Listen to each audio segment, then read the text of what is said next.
ay Pedro at sa ibabaw ng batong ito, itatayo ko ang aking iglesia. So yung salitang ito ay malinaw po na referent, no? Or pumapatungkol kay San Pedro. Find the truth.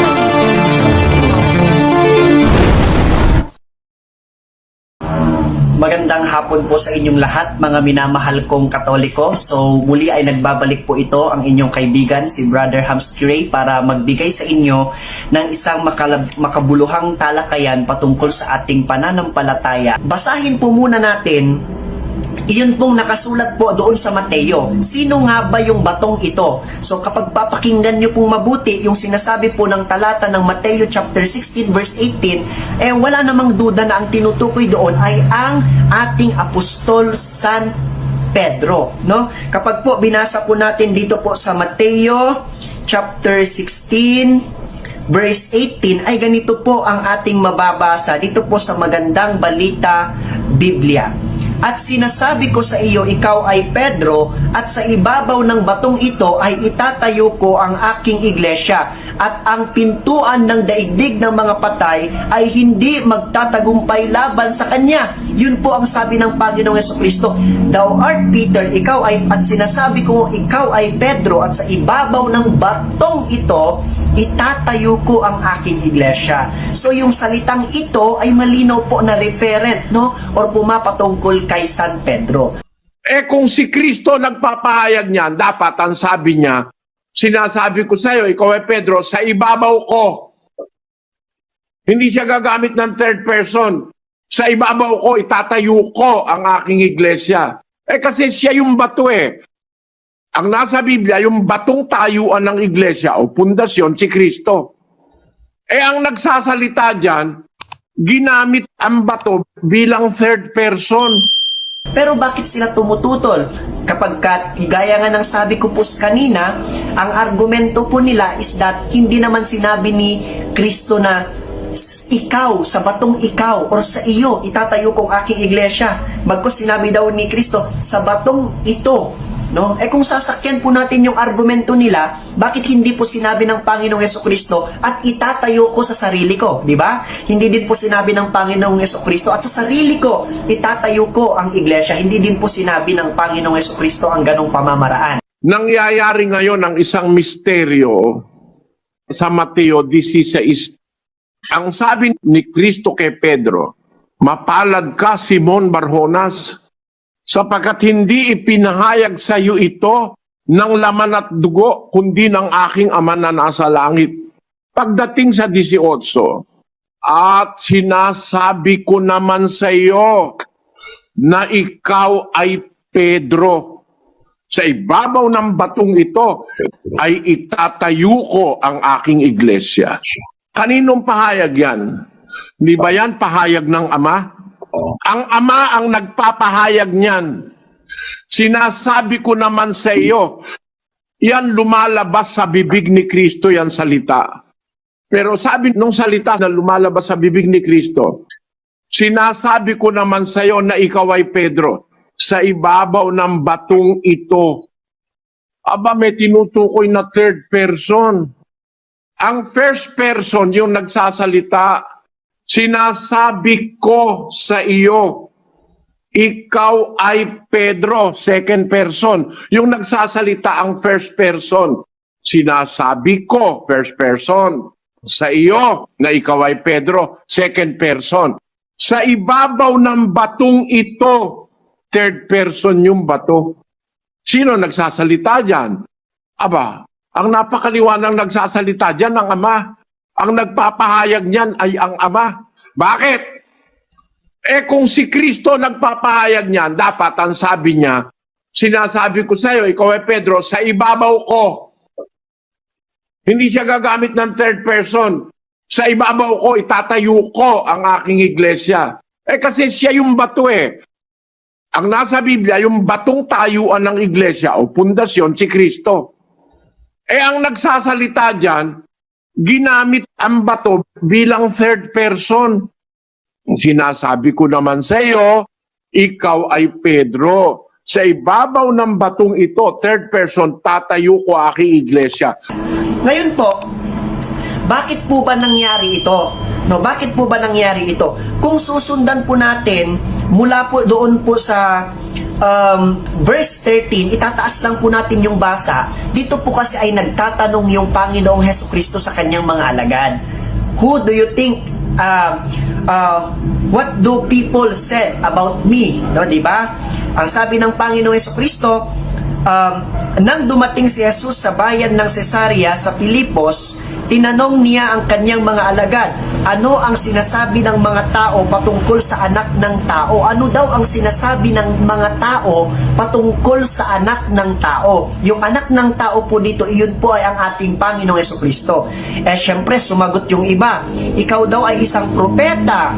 Ikaw daw ay si Elias. Ang dami nilang sinabi, pero merong nakasagot ng tama. Sino po ang nakasagot ng tama? Si Pedro. Ang sabi po ni Pedro ay ganito, sumagot si Simon Pedro, kayo po ang Kristo, ang anak ng Diyos na buhay. No? At dahil nga po sa nasagot ito ng tama ni San Pedro, ano po ang naging katugunan sa kanya ng ating Panginoong Hesukristo? Sumagot po ang ating Panginoong Hesukristo kasi tama yung sinabi ni Pedro. Sabi ng Panginoong Hesukristo, sinabi sa kanya ni Jesus, mapalad ka, Simon, na anak ni Jonas, no? Simon Bar-Jona, sapagkat ang katotohanan ito'y hindi inihayag sa iyo ng sino mang tao, kundi ng aking Ama na nasa langit. Mapalad ka. So, blines po ng Panginoong Hesukristo si Simon Pedro na anak ni Jonas. Blines niya, mapalad ka. Bakit? Sapagkat hindi ito inihayag sa iyo ng sino man, kundi ng Ama na nasa langit. At sumunod pa ulit ang sinabi niya, 18 na, verse 18 na, at sinasabi ko sa iyo, no, ibig sabihin nagpapatuloy kasi no? At sinasabi ko sa iyo, ikaw ay Pedro. Kanino? Kay Pedro. At sa ibabaw ng batong ito, kanino? Kay Pedro na bato, ay itatayo ko ang aking iglesia. At ang pintuan ng daigdig ng mga patay ay hindi magtatagumpay laban sa kanya. Natapos po ba doon? Hindi pa po. Nagpatuloy pa po ang Panginoon. Ibibigay ko sa iyo, sa verse 19, ang mga susi ng kaharian ng langit, ang ipagbawal mo sa lupa ay ipagbabawal sa langit, at ang ipahintulot mo sa lupa ay ipapahintulot din sa langit. So, paano po natin malalaman ang konteksto dito? Una po, meron po tayong tinatawag na principal statement at saka supporting statement. Una po nating kukunin yung mga talatang pumapaligid sa verse 18 para hindi po tayo maligaw ng interpretation. Verse 17, ang principal statement ay mapalad ka, Simon na anak ni Jonas. Iyon po yung principal statement. Ano po yung supporting statement? Sapagkat ang katotohanan ito ay hindi inihayag sa iyo ng sinumang tao. First. Second, kundi ng aking Ama na nasa langit. So, consistent po. Mapalad ka, Simon, sapagkat ito ay hindi inihayag sa iyo ng sino mang tao, kundi ng aking Ama sa langit. Ganun din po sa verse 19. Bago tayo sa 18, sa 19. Ang sabi din po sa 19, ibibigay ko sa iyo ang susi ng kaharian ng langit. Principal statement ng verse 19, ibibigay ko sa iyo ang mga susi ng kaharian ng langit. First supporting statement, at anumang ipagbawal mo sa lupa ay pagbabawal sa langit. Second supporting statement, at anumang ipahintulutan mo dito sa lupa ay papahintulutan din sa langit. So consistent po yung verse 17 at verse 19. How about verse 18? Dito na po tayo malalaman. Verse 18, kagaya po ng verse 17 at verse 19, consistent din po. Principal statement, ikaw ay Pedro. Ikaw ay Pedro. Supporting statement number 1, at sa ibabaw ng batong ito, itatayo ko ang aking iglesia. Supporting statement number 2, at kahit ang mga pintuan ng mga daigdig ng patay ay hindi mananaig laban sa kanya. So, consistent po ang grammatical construction, ang banghay, ang baybay ng Mateo chapter 16 verse 17, 18 at 19. At iyon pong tatlong iyon na sunod-sunod ay tumutukoy lahat kay San Pedro, hindi sa Panginoong Hesukristo, hindi sa confession of faith ni Pedro. How about yung confession of faith ni Pedro? Wala pong problema doon. Kung pagsasabahin natin ang confession of faith ni Pedro at si Pedro, di napakatatag po ng ating pananampalatayang Katoliko na naitayo sa isang bato. Para maintindihan nyo mga kababayan, no? Ito hindi nila ipapaliwanag ito sa inyo eh. Pero sa awat tulong ng Diyos, gusto kong buksan ang kaisipan nyo sa bagay na ito. Umpisahan natin sa 16:13 ni Mateo. Ang sabi ng ulat ni Mateo, nang dumating nga si Jesus sa mga sakop ng Cesarea ni Filipo, tinanong niya sa kanyang mga alagad na sinasabi, ano baga ang sabi ng mga tao kung sino ang anak ng tao? Ang sagot, kanilang sinabi, anang ilan si Juan Bautista. Ang ilan ang sabi si Elias, ang iba si Jeremias, o isa sa mga propeta. Kanyang sinabi sa kanila, datapwat ano ang sabi ninyo kung sino ako? Tinanong niya mga apostol, iba-iba kasi sabi ng mga tao nagkakakontra-kontra. Pero kayo, sa mga apostol, ano sabi niyo kung sino ako? Sumagot si Simon Pedro. Sinabi, ikaw ang Kristo, ang anak ng Diyos na buhay. Nung sabihin ni Pedro, ikaw ang Kristo, ang anak ng Diyos na buhay. Ano sagot ni Jesus? Sagot ni Jesus. Sumagot si Jesus at sa kanya'y sinabi, makinig kayo mabuti mga kababayan, mapalad ka Simon Barjonas, sapagkat hindi ipinahayag sa iyo ito ng laman at ng dugo. Yung pahayag na yan na si Kristo, ang Panginoong Jesus ay ang anak ng Diyos na buhay, yan hindi ipinahayag sa iyo ng laman at ng dugo. Hindi tao nagturo sa iyo niyan. Kundi ang nagpahayag niyan ay ang aking Ama na nasa langit. Ang liwanag, ano? Mapalad ka, Simon Barjonas, sapagkat hindi ipinahayag sa iyo ito, yung pagkakilala mo na ang Kristo ay anak ng Diyos na buhay, yung pagkakilala na yan, hindi galing sa laman at dugo yan, hindi galing sa tao yan, kundi ng aking Ama na nasa langit. Galing pala sa Ama yung pagkakilala ni Pedro, na si Kristo ang anak ng Diyos na buhay. Hindi galing sa tao yan. Nakita nyo? Hindi pala galing sa tao, sa laman at dugo, yung pagkakilala ni Pedro na si Kristo ang anak ng Diyos na buhay. Kanino galing yung pagkakilala ni Pedro? Sa Ama. No? Bakit galing sa Ama? Basahin natin ang Mateo 11:27, kapatid na Daniel. Ang lahat ng mga bagay ay ibinigay sa akin ng aking Ama, at sino may hindi nakakakilala sa anak, kundi ang Ama, at sino may hindi nakakakilala sa Ama, kundi ang anak, at yaong ibiging pagpahayagan ng anak. Ayan. Wala palang nakakakilalang kahit sino sa Ama, kundi ang anak. Wala namang nakakakilala sa anak kahit sino pa, kundi ang Ama. Kaya reliable, pag ang nagpahayag ukol sa anak ay ang Ama, reliable yon. Pag ang nagpahayag ukol sa Ama ay ang anak, reliable yon, 100%. At kanino pa? At yaong ibiging pagpahayagan ng anak. No? On this point, mga kababayan, we must be disciplined by the thoughts and the idea of the Bible. Walang makakakilala sa Ama kundi ang anak. Walang makakakilala sa anak kundi ang Ama. At yaong ibiging pagpahayagan ng anak. Nangyayari ngayon ang isang misteryo sa Mateo 16. Ang sabi ni Kristo kay Pedro, "Mapalad ka, Simon Barjonas, sapagkat hindi ipinahayag sa iyo ito ng laman at dugo, kundi ng aking Ama na nasa langit."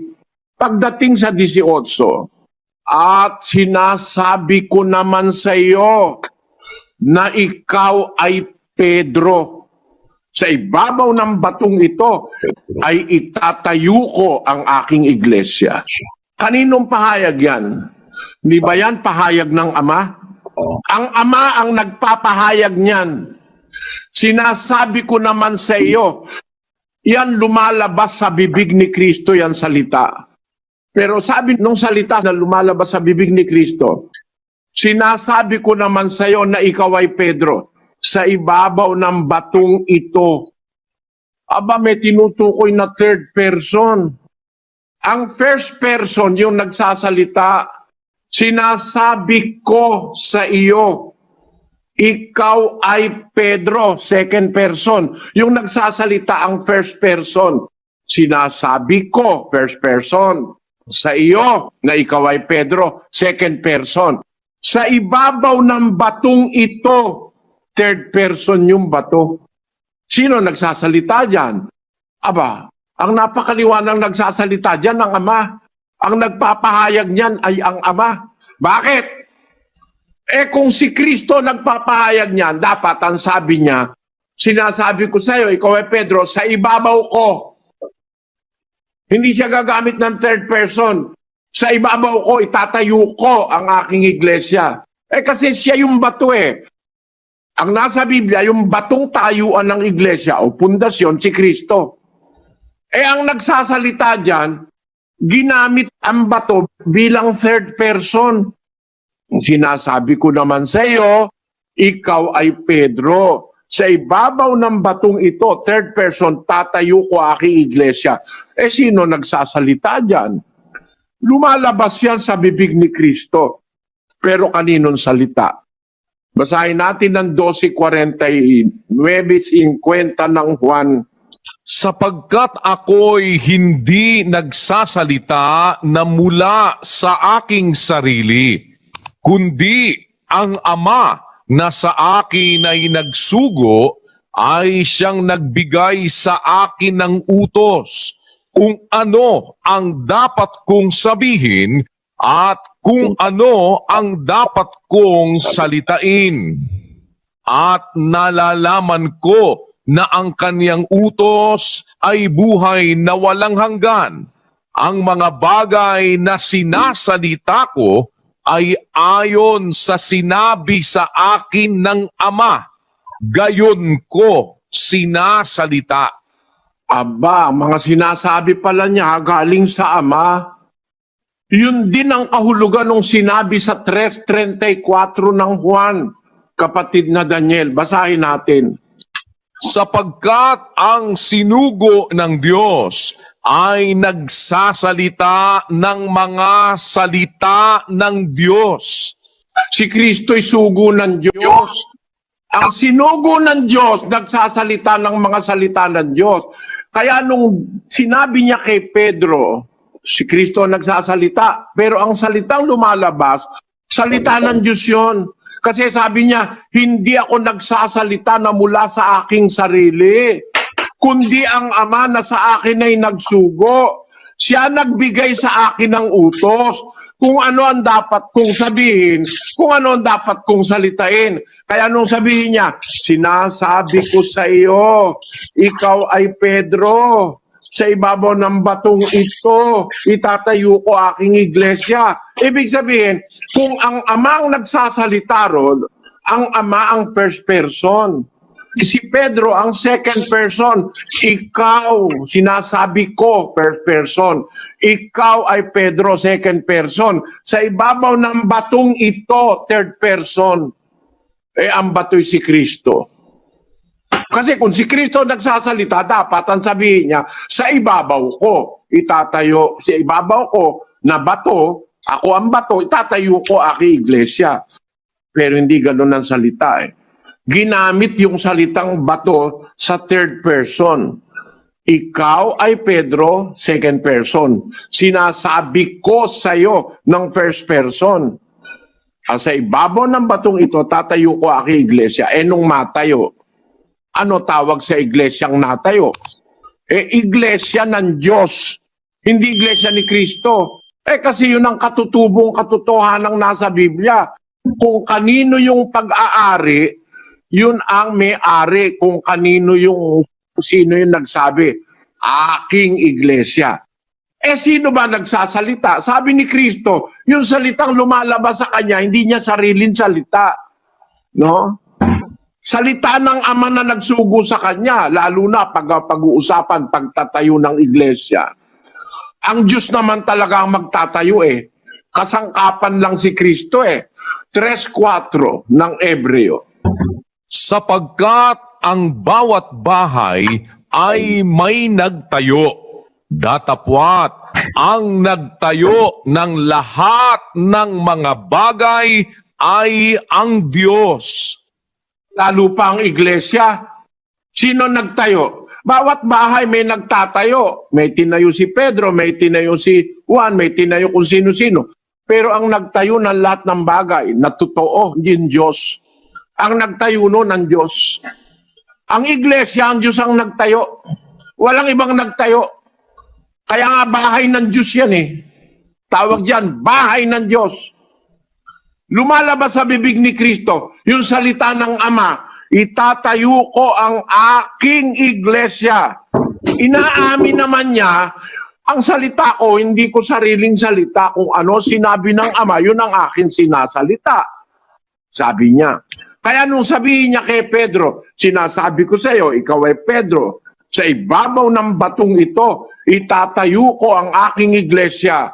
Ang ibig sabihin nun, salita ng Ama yon. At kung a-analyze mo nga, talagang ang Ama nga, galing dun sa salitang, hindi ang nagpapahayag kay Pedro ay laman at dugo, hindi tao. Kundi ang nagpapahayag, yung Ama na nasa langit. At isa sa ipinahayag kay Pedro, sa pamamagitan ni Kristo, ay yung pagtatayo ng iglesia. Na ano yon? Sa ibabaw ng batong ito, itatayo ko ang aking iglesia.